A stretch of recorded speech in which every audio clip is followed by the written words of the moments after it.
মা ছোটবেলায় মুখে দিছে জাফরান, আমার নাম আফরান, আমার নাম আফরান নিশো। কারণ একজন মানুষ এত দীর্ঘ কেরিয়ার, এত ইন্ডাস্ট্রিকে এত কিছু দিয়েছে, বিনিময়ে সে সম্মানটুকু ডিজার্ভ করে।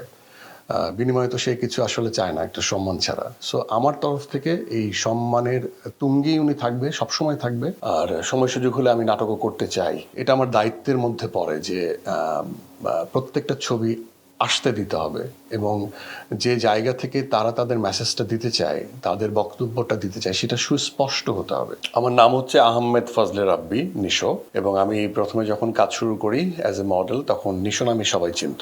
ইটস সাউন্ডস লাইক একটু মেইলি মেইলি নাম, আমিও খুব বিব্রত হতাম। এবং পরে আমারই সিনিয়ররা বলতো যে দুটো নাম থাকতে পারে, মানে দুটো অক্ষর থাকতে পারে। তো অনেকে বলেছিল নিশো রাব্বি, রাব্বি নিশো, কিন্তু আমি তখন একটা ফন্দি করে বের করি যে আহমেদের এ, ফজলের এফ, রাব্বির রা অ্যান্ড নিশোর এন, এই হয়ে গেল আফরান। আর তারপরে নিশো যেটা ছিল, আফরান নিশো। কিন্তু তারপরে অনেকে ভুল করে, অনেকে আরফান বলে, অনেকে আরেফিন বলে। মন খারাপ হয় না, ভুল হতেই পারে। কিন্তু তাদের উদ্দেশ্যে আমি বলি যে মা ছোটবেলায় মুখে দিছে জাফরান, আমার নাম আফরান, আমার নাম আফরান নিশো। প্ল্যাটফর্ম বলতে নাটক বা ওটিটি, হ্যাঁ অবভিয়াসলি মিস করি। আমি যে জায়গার থেকে উঠে আসা মানুষ, নাটককে তো অবশ্যই মিস করি, আর কখনো ভুলেও যাব না। আর সময় সুযোগ হলে আমি নাটকও করতে চাই।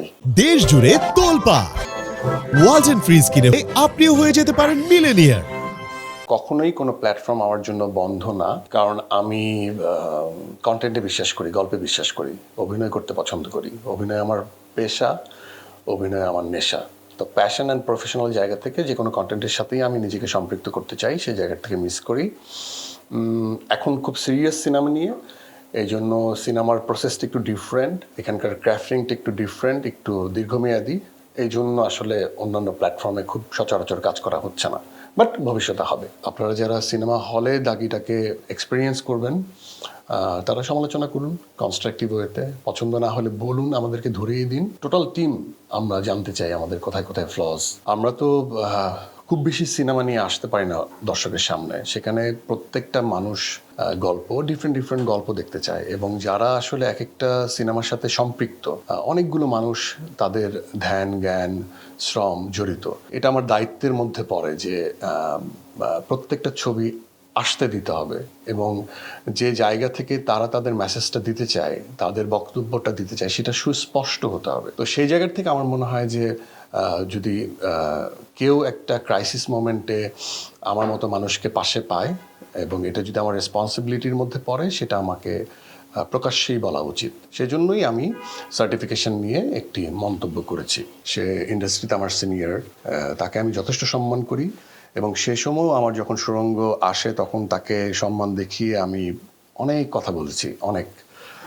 কারণ একজন মানুষ এত দীর্ঘ কেরিয়ার, এত ইন্ডাস্ট্রিকে এত কিছু দিয়েছে, বিনিময়ে সে সম্মানটুকু ডিজার্ভ করে। বিনিময়ে তো সে কিছু আসলে চায় না একটা সম্মান ছাড়া। সো আমার তরফ থেকে এই সম্মানের তুঙ্গেই উনি থাকবে, সবসময় থাকবে। এবং এটা খুবই আমি বলবো যে একটা ভুল বোঝাবুঝি, এছাড়া আর কিছুই না। সো তারপর যদি সে মনে কষ্ট পেয়ে থাকে, সেজন্য আমার মনে হয় যে এই এই বিষয়টা আপনি কখনোই মনে রাখবেন না। আমি আমি এটা একদমই আমি দায়িত্ব নিয়ে বলতে চাই যে এটা একটা ভুল বোঝাবুঝি।